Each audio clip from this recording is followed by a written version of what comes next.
Hi, Katzcradul here. Let's dehydrate some apples. I was given these beautiful apples, which I believe are red delicious. They're not my favorites. However, these are full of flavor and just fantastic. They look perfect from the outside, which is a little deceptive. I'll tell you about that in a second.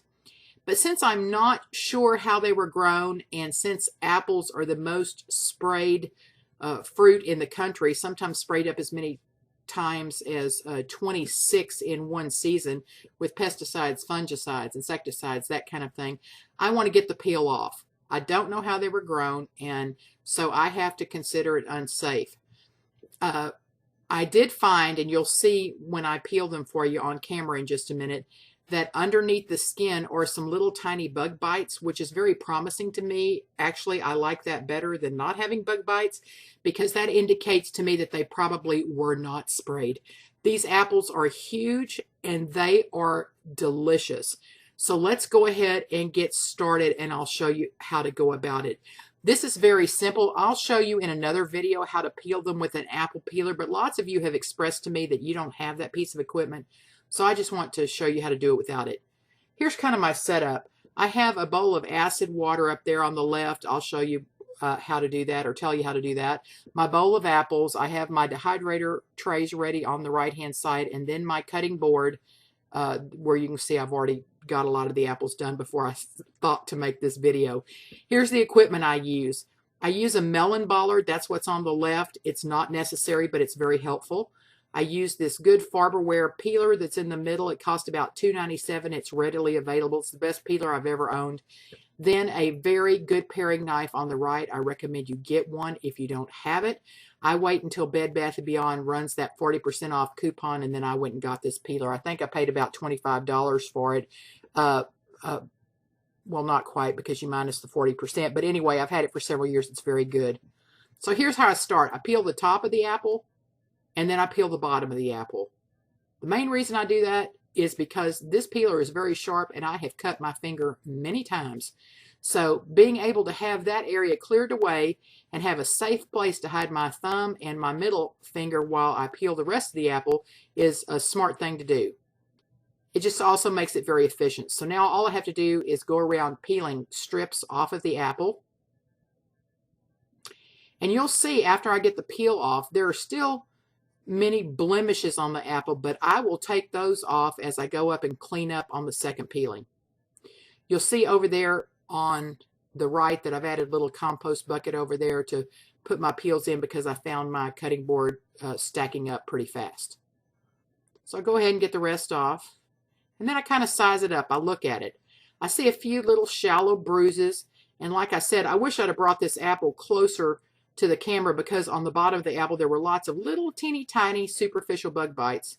Sometimes the peeler grabs the peel and I have to pull it out of there. So I'm just going off and I'm cleaning up the little bug bites, and I'm cleaning up the little shallow bruises.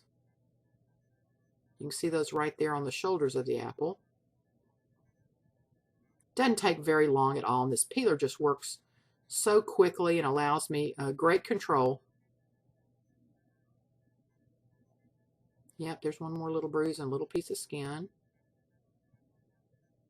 That looks pretty good. All right, now in my bowl of water, there are several things you can use to make it acidulated, is what we call it. I used lemon juice today, and to that little pan of water, I put about 2 tablespoons of lemon juice. You can use a tablespoon of fruit fresh, or you could even use vinegar for that matter. All you have to do is have some kind of acid in there, and it will keep the apple from browning. So I work with 1/2 at a time. I use the melon baller, just rotate it around to scoop the core out. I don't see very well, so I use my finger to make sure I've got all the core out, because the core is a little rougher and I can feel it. Then I just go back and cut a V on the top and the bottom to get the remaining narrow part of the core out. And then I try to evenly slice the apple into my water. This isn't my first rodeo. I've done this a lot, so I'm pretty good at cutting my slices pretty evenly. Now I'm going to deal with that second half of the apple. Again, the melon baller, just twist it around in there, scoops that right out. Feel to make sure I got all the core out. Missed a little place, so I'm going to go back here and get that out. And then cut the V's at the end. And sometimes you have to go a little deeper because apples aren't always perfect, and sometimes the core kind of turns on the inside of the apple there, so you have to just adjust for that. No big deal. Get any little places off that you missed, and then slice that into the water as well.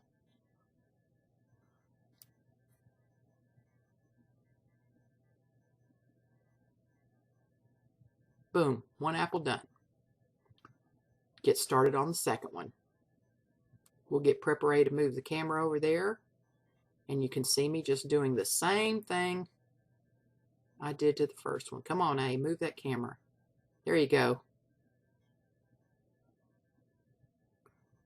All right, and you just keep going just like you did the first one. I turn it over because I like my thumb in the bottom of the apple. There you go. And just keep going around.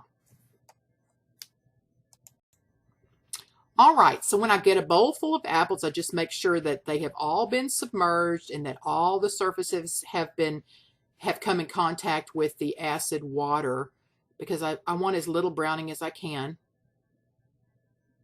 And then I just start loading up the trays. It helps to have a couple of clean dish towels handy because you do drip a little water here and there, and so I just wipe up any spills.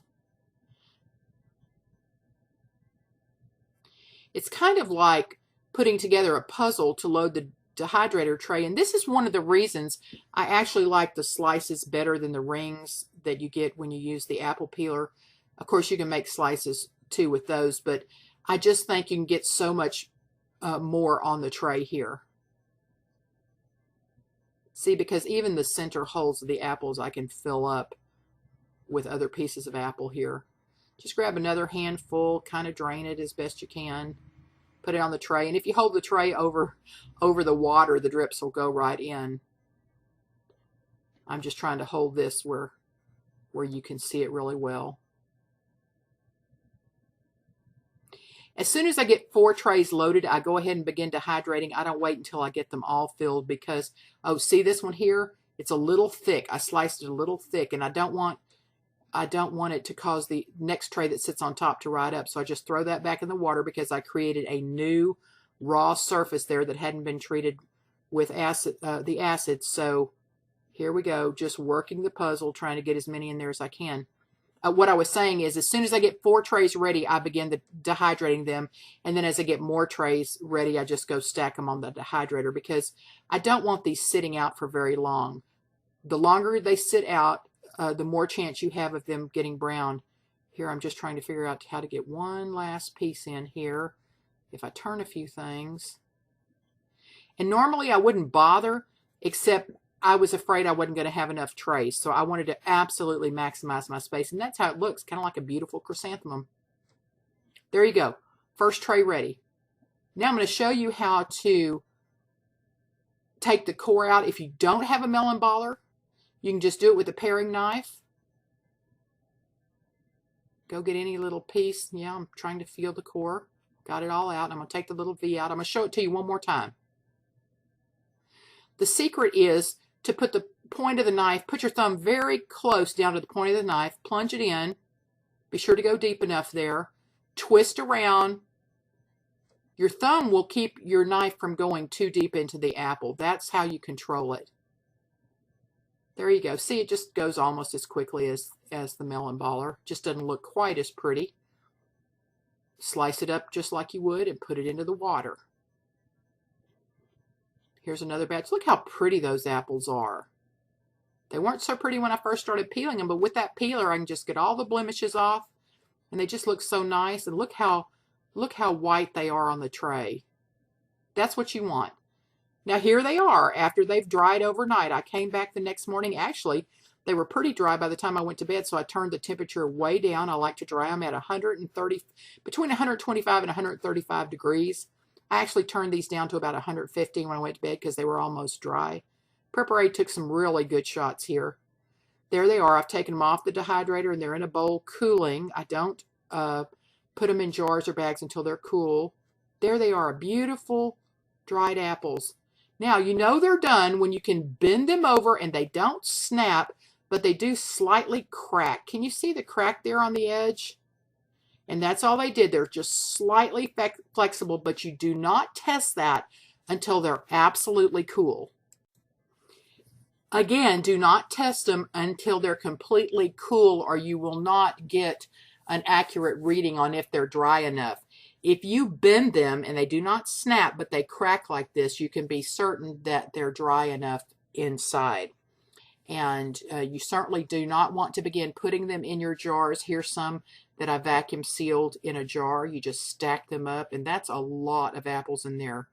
Here are some that I put in a bag, and I thought I might have over dried them slightly, so all I did was fold the top of that bag over, not seal it, and then just leave it on my kitchen table for a couple of days, hoping that a little bit of the ambient moisture in the house would go in there and soften them just slightly, and it did, because if you have really hard edges on your apples and you try to vacuum seal them in a bag, it will puncture the bag. So these were just perfect. I vacuum sealed them. And then I'll try to give you a close-up shot of the labeling. It's a little hard to read. I just wrote dried apples on it and put the date. And now they're all ready to be stored away. These apples are fabulous. They have many uses. If you decided you wanted to make applesauce or apple butter out of them, all you have to do is rehydrate them and then cook them down like you normally would. If you want to make an apple pie, you just pour boiling water over them, let them sit 20 minutes, and you're good to go. Look how beautiful they are. The best part is knowing that you did it yourself and you didn't use any preservatives in order to make them shelf stable and to be a long-term food storage item. These apples will last a very long time. I have some dehydrated apples that I vacuum sealed in bags that are 4 years old that are still absolutely delicious. They retain all of their flavor. The color has not changed. They're just wonderful to have and last a long time. The other thing is, it's so easy in my household to go on a picnic.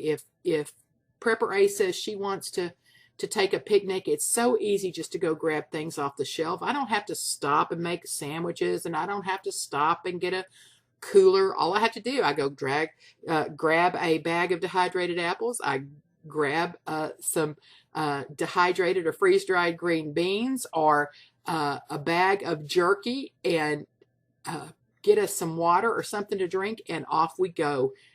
It's so handy having your own home prepared food, especially dehydrated foods like this. I hope you give dehydrated apples a try. They're easy to do and they are delicious. Until next time, this is Katzcradul.